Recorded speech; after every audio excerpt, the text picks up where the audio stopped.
Dames en heren, ladies and gentlemen, we are here to mark the achievement of another milestone at Stellenbosch University, the opening of a dedicated research commons here in this library.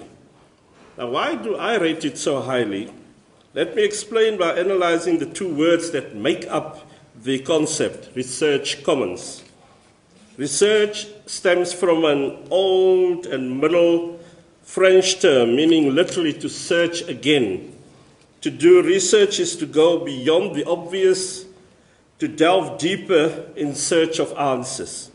In the world of science, researchers take the real-world problems of everyday life and convert them into research problems, and then they look at them again for solutions, again and again.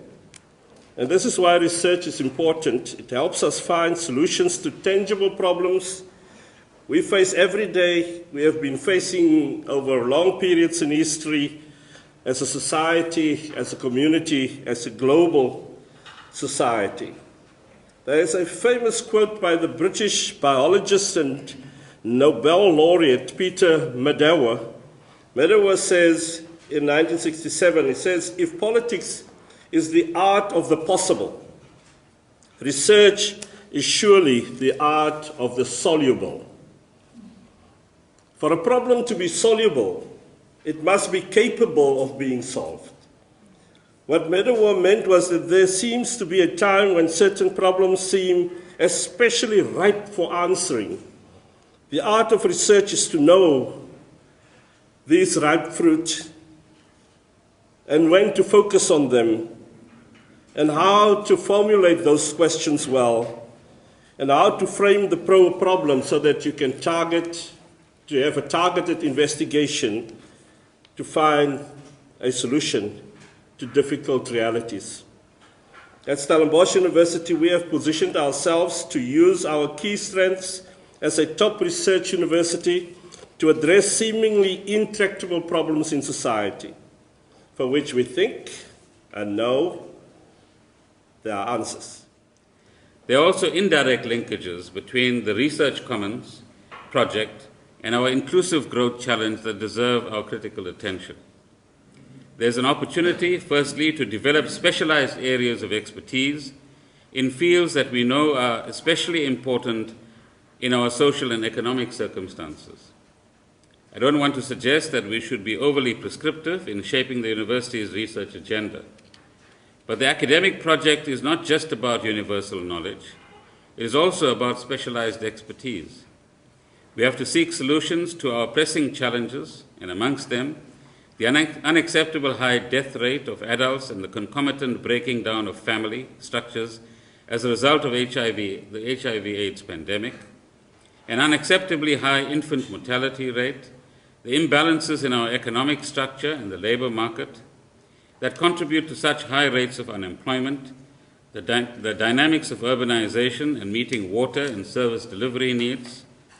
We also need focused attention on our remarkable biodiversity, agricultural potential, improving safety in our mines or on our roads, taking advantage of development in biotechnology or advances in materials engineering.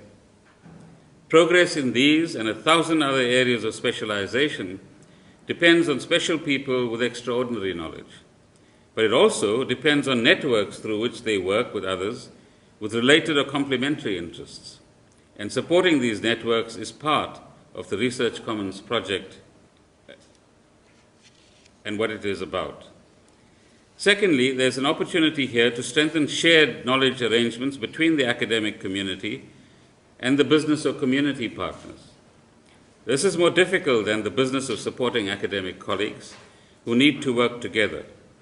There may be intellectual property issues to consider, and the problems of trust or overcoming coordination difficulties can easily get in the way of effective knowledge sharing across sectoral and institutional boundaries.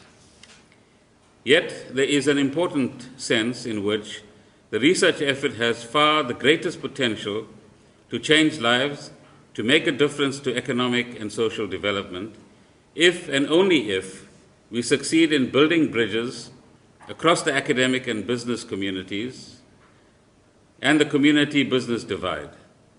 It doesn't happen automatically. An excellent university can remain just that. And a world-class scientist can be exactly that, recognized and applauded by his or her peers internationally, but of no practical consequence at home. This is a challenge that needs to be addressed deliberately and with focused effort.